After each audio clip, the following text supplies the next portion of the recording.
Busy nga kay mami sa pagluluto eh. Oh. Asipag ah. Ito mga papa. Say hello muna dyan. Hi! Happy New Year, everyone! Magluluto po siya ng Balinsiyanang Batangas. Yan. Oh. Yan po ang aming ilalaho.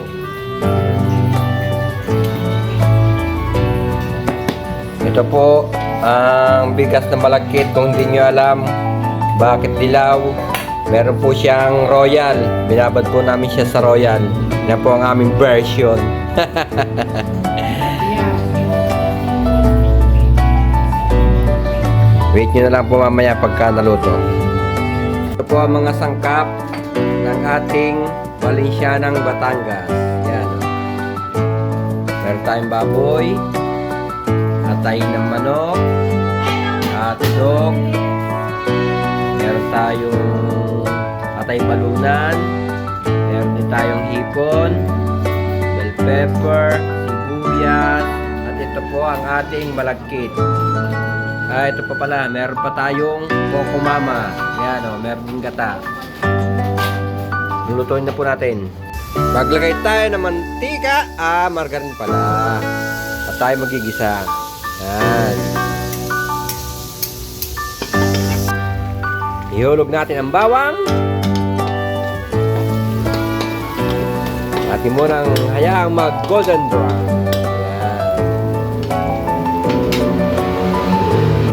Sunod natin ang sibuyas. Yan. Halo-haloy na konti. Sahog na rin natin ang balunan at baboy. Yan.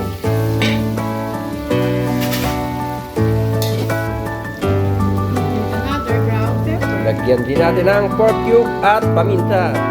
Ang dami. Yan. Golden brown na po siya. Sunod na natin ang atay ng manok. Para hindi siya madurog. Kaya hindi natin siya nalagay.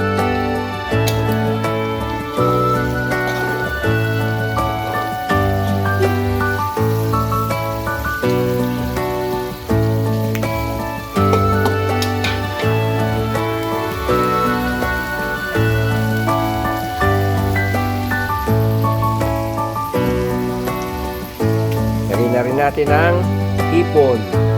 Yan, meron din siyang hipon.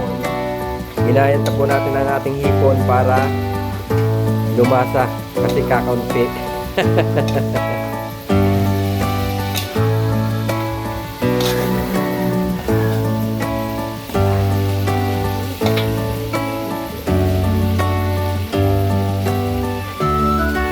Bell pepper. Yan, lagay na po natin ang ating bigas na malagkit. Yan. Atin din siyang gigisahin ng konti bago natin lagyan ng tubig. Kaya po yan ay dilaw ay binabad natin sa royal. Yan, para maiba naman.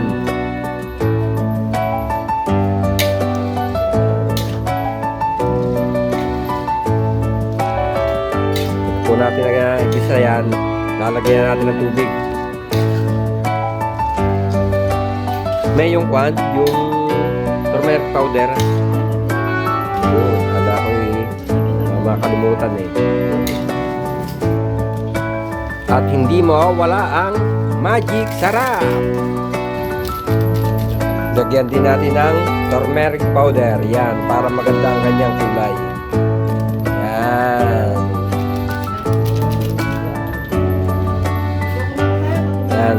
Lalagyan na po natin ng pinaka-tubig.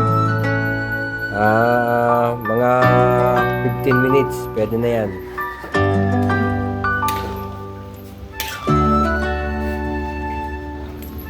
Huling Ricardo hotdog. Para meron siyang pinaka-toppings.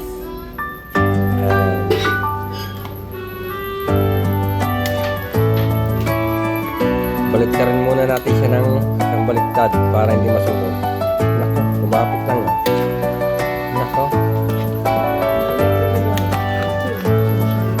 At ito ang hindi alam ng iba.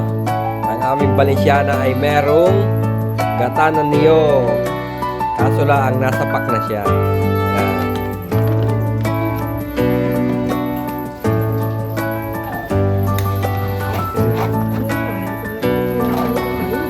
Ito ang Coco Mama. Yan. Pampasarap lalo.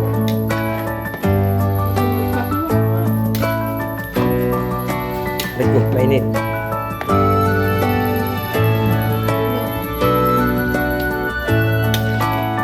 Lagi yan. Lagi yan. Yan.